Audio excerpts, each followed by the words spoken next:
guy running with Latin. The guy run, my friend, but they're gonna catch him.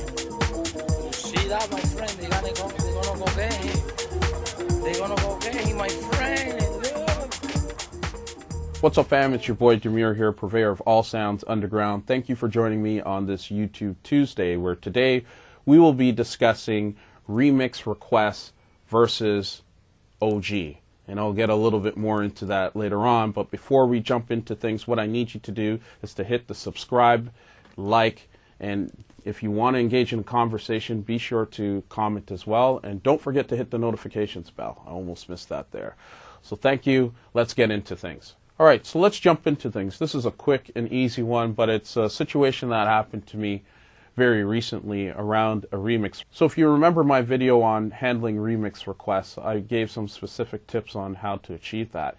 And I did all of those things, but a part of me had a sneaky suspicion that this particular artist wanted something in particular.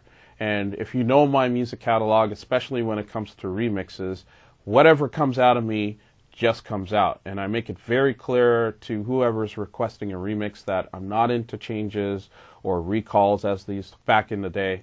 And I'm just going to push forward what I believe based on what I heard from the parts of the original song, my own artistic interpretation. And I make that very clear in everything I do. But despite doing all of these things, sometimes it just doesn't work out. The artist doesn't feel it. It just doesn't work for them.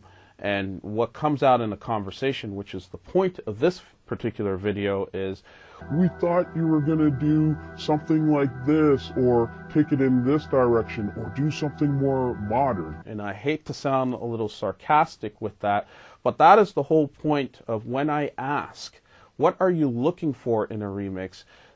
For people to be very specific and say, well, we're kind of looking for this vibe, as opposed to almost wasting a lot of my time. And I think in this last interaction, it was very innocent, but it demonstrates to you why you as the artist need to push people to be very specific with their requests to determine if they have something in mind. And for me, when people say, well, we want it like this, and this, or we want it to sound like this other guy here, I immediately turn those things down, because to me, if you're going to come in with a very set template as to what you want and how you want it to go about, then there's no point of even engaging me in my artistry to help determine what value I can add in my interpretation of the original song.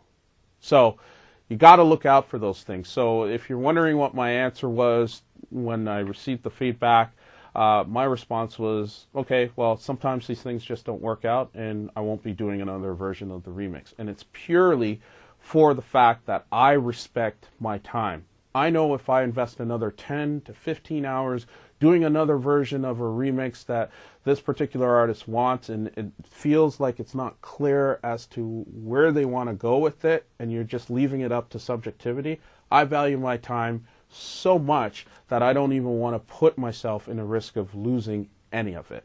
And there you have it. Let me know what your thoughts are on remixing versus OG and requests and the things that people have in their mind when they're making these remix requests. I'd be interested in your thoughts. I generally do tend to get back to any questions within the first 24 hours of videos being posted, so don't hesitate to jump on in. And if you got time, check out my other 2 videos over here.